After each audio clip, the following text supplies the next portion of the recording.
نن چې زه کوم اپلیکیشن تاسو ته معرفي کوم دا باید د هر افغان په موبایل کې انسټال وي او باید استفاده ځینې وکړي. دا د ګوګل اپلیکیشن ده چې د جیمینای هغه وروستی ای آی ماډل ګیما څخه استفاده کوي. په دې ماډل کې وروستي معلومات شته، خورا ډېر اپشنونه پکښې دي. ځانګړتیاوې دا دي چې دا ای آی ماډل بې له انټرنیټه او همیشه په وړیا ډول کار کوي. په دې کې هغه وروستي معلومات شته او ستاسې معلومات خوندي هم دي. که سوال ځینې کوئ، که عکس ورته پورته کوئ، یوازې ستاسې په موبایل کې پاتې کیږي. دا ماډل په اکثره موبایلونو کې ډېر ښه کار کوي. نو دا به ستاسو سره همکاري وکړي چې هغه ستاسو روزمره کارونو کې اسانتیا راولي او درته لا چټکې کړي. که زموږ او ستاسې خویندې په کور کې په انګلیسي بلدتیا لري نو د دې ای آی ماډل انسټالول د هغو په تلیفون کې ضروري ده. یو خو دا چې د دوی هر سوال ته به بې له انټرنیټه جواب ورکول کیږي، او بل دا چې دوی عکس هم پورته کولی سي او د عکس په اړه پوښتنې ځینې کولی سي چې دا عکس یوازې د دوی په تلیفون کې پاتې کیږي. او بې له هغه زموږ او ستاسې په روزمره کارو کې خورا ډېر اسانتیا او چټکتیا راولي.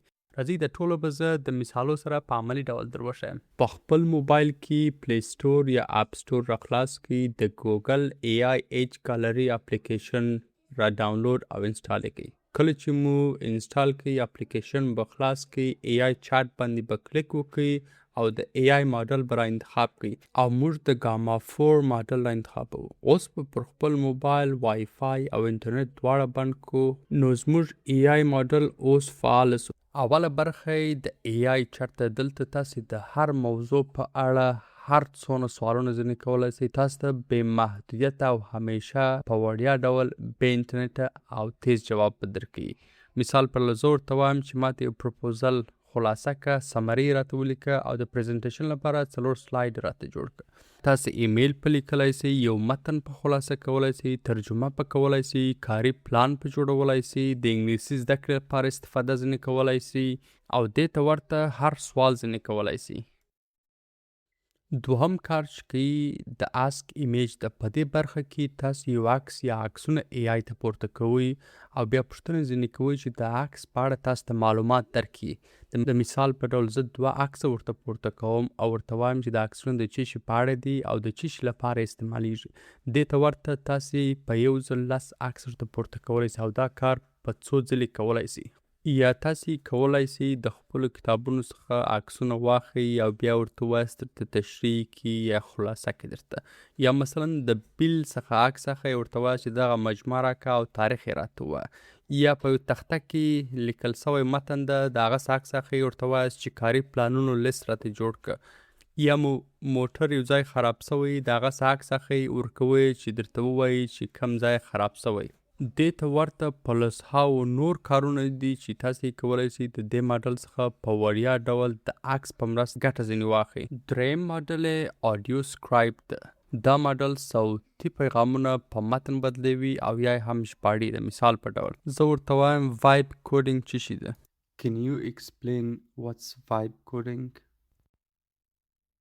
اوس په ای آی ماته د دې سوال جواب راکړي. دې ته ورته تاسې کولی سئ یو صوتي غږ ورته اپلوډ هم کړئ. د مثال په ډول که مو چیرې میټینګ ثبت کړي هغه ورته اپلوډ کړئ، ورته ووایاست چې راته خلاصه یې کړي. یا مثلا د غونډو یاداشتونه نیسئ، د مرکې او خبرې اترو لپاره استعمالوئ. د خورا ډېر د استعمال طریقې شته. څلورم ماډل یې موبایل اکشن ده. دا برخه ای آی ته اجازه ورکوي چې ستاسې په موبایل کې ځینې ساده کارونه په خپل سر ترسره کړي. مثلا زه ورته وایم چې ماته زما په موبایل کې د وای فای سیټینګ را خلاص کړه. صرف په ویلو به زما په موبایل کې د وای فای سیټینګ خلاص کړي. او یا زه پوښتنه ځینې کوم چې زما د موبایل فلاش لایټ ولګوه. اوس به فلاش لایټ ولیکي او بیا زه ورته وایم چې زما د موبایل فلاش لایټ آف کړه. بیا به زما د هدایت مطابق زما د موبایل فلاش لایټ آف کړي. پنځم ایجنټ سکلز دی. دا برخه ای آی ته دا توان ورکوي چې د نورو اپلیکیشنونو یا مهارتونو لکه نقشه، ویکیپیډیا، کیو آر کوډ په مرسته ستاسې پوښتنو او غوښتنو ته جواب درکړي. مثال په ډول زه ورته وایم چې ماته یو کیو آر کوډ د یو ویب سایټ لپاره را جوړ کړه.